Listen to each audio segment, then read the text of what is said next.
SpaceX CEO Elon Musk unveiled revised plans to travel to the moon and Mars at a space industry conference today, but he ended his talk with a pretty incredible promise, using that same interplanetary rocket system for long-distance travel on Earth.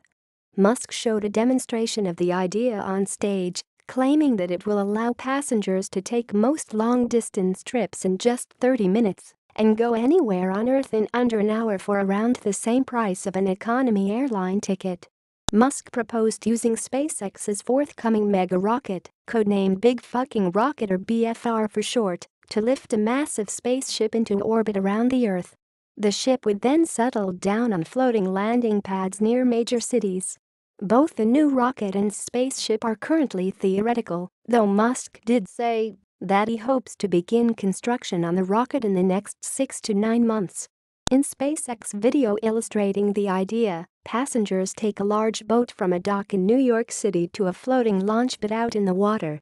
There, they board the same rocket that Musk wants to use to send humans to Mars by 2024. But instead of heading off to another planet once they leave the Earth's atmosphere, the ship separates and breaks off towards another city, Shanghai. Just 39 minutes and some 7,000 miles later, the ship re-enters the atmosphere and touches down on another floating pad, much like the way SpaceX lands its Falcon 9 rockets at sea.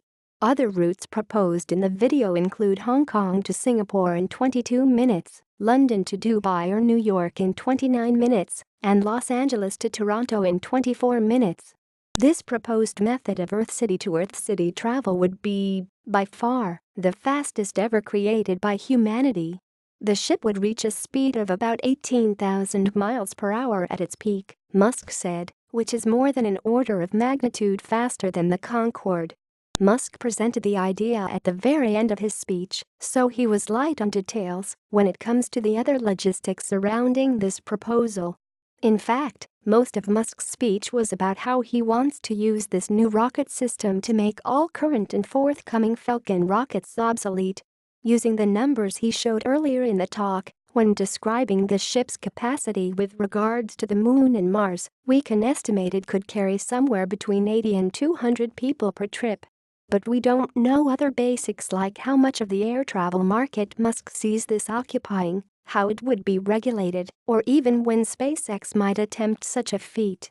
We also don't know what the passenger experience would be like, and that's an important factor in an idea like this.